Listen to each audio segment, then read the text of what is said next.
Bag صاحب، یہ جو ایک دھمکی ہے یا کیا کہیں کہ امریکہ کیا سمجھتا ہے کہ 20 سال جو افغان وار میں پاکستان نے امریکہ کا الائی ہوتے ہوئے جو کچھ خدمات انجام دی ہیں، جو کہ ہمارے لیے باعث شرم ہے، لیکن امریکہ کے لیے جو خدمات انجام دی ہیں، اس کے باوجود امریکہ یہ سمجھتا ہے کہ جناب پاکستان نے اس کو بیک سٹیپ کیا ہے، اس کی کمر میں خنجر گھونپا ہے اور اصل میں طالبان کی مدد کی ہے۔ اللہ کرے جو سوچ رہے ہیں وہ ایسا ہی ہو۔ ہم کبھی بھی نہیں چاہتے کہ ہمارے جو مقتدر طاقتیں ہیں وہ امریکہ کے آگے جو ہے سر جھکا کے بیٹھ جائیں۔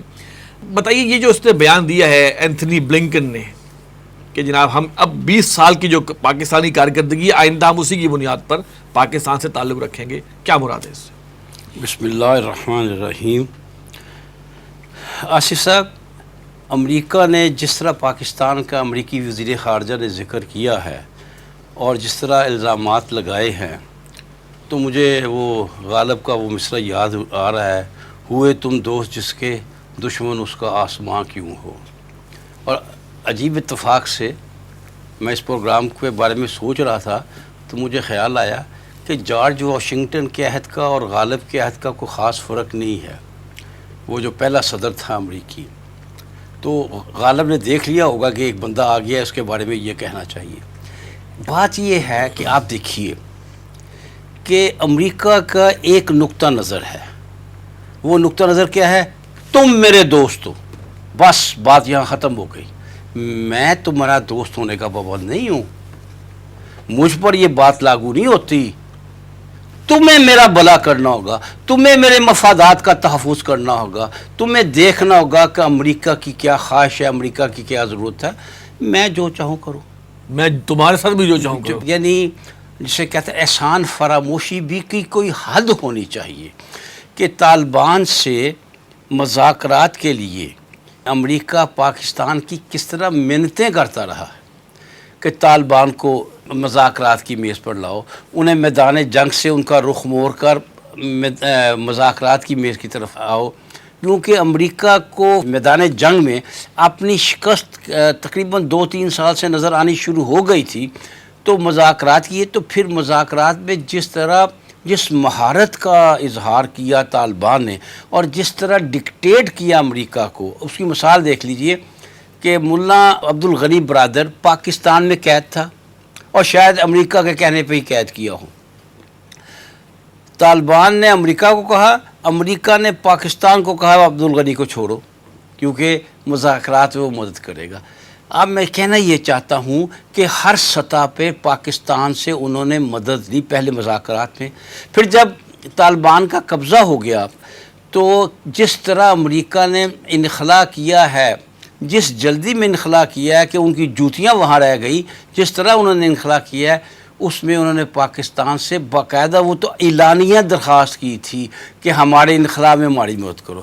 اور یہ انخلا کی درخواست صرف امریکہ نے نہیں کی تھی، یورپین یونین نے بھی کی تھی، جرمنی نے بھی کی تھی کہ ہمارا سیف انخلا کرا دیجیے۔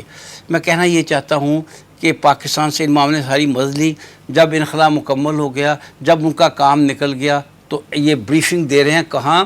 سینٹ کو، اور اس میں کہہ رہے ہیں کہ یہ جو ہماری، آپ نے افتتاحیہ میں کہا ہے کہ پاکستان پہ الزام لگانے کی کوشش کر رہے ہیں، وہ پاکستان پہ الزام لگا چکے ہیں مکمل طور پر کہ پاکستان ہی ہماری شکست کا باعث بنا ہے افغانستان میں۔ صحیح الزام لگا رہے ہیں؟ دیکھیے، صحیح بھی ہے اور غلط بھی ہے۔ پہلے تو ان کے الزام کو چیک کر لیجیے نا کہ کیا پاکستان اتنا مضبوط، اتنا زبردست، اتنا بڑا، اتنا مستحکم، اتنا مضبوط ملک ہے کہ اس نے امریکہ کو شکست دے لی ہے، اور ساتھ آپ کہتے ہیں مقروض ہے، مفلوج ہے، تو یہ پہلی تو یہ ایک ان کا کنٹراڈکشن سامنے آ گئی۔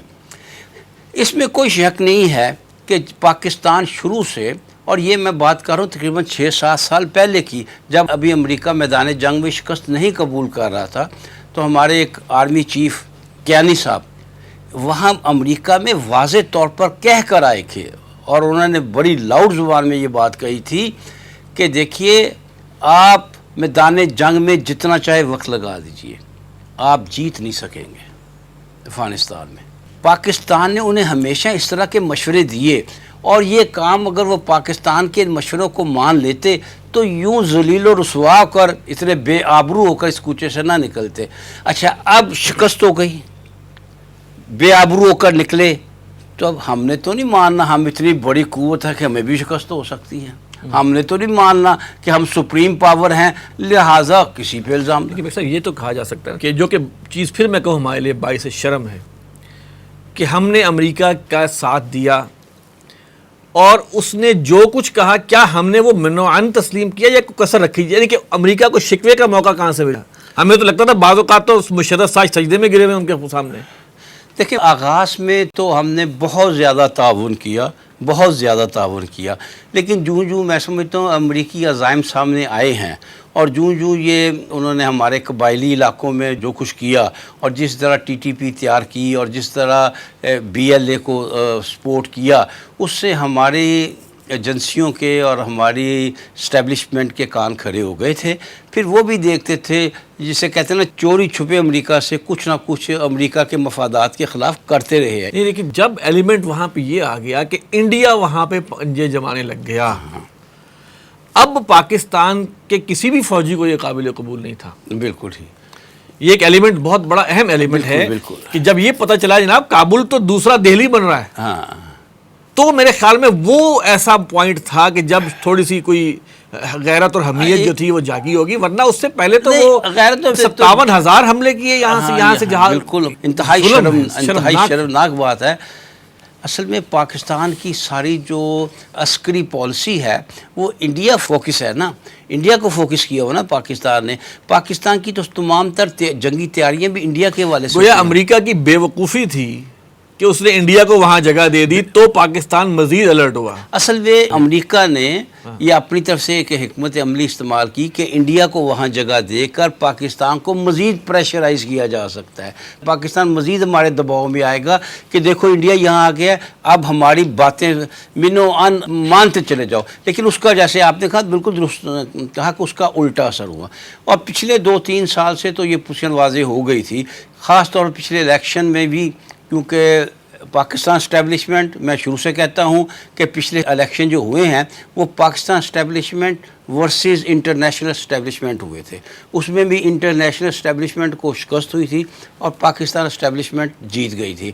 اس بات کا بھی غصہ تھا اور امریکہ وہ بندے نہیں لا سکا تھا جسے وہ لانا چاہتا تھا. بہرحال وہ بات دوسری طرف چلی جائے گی.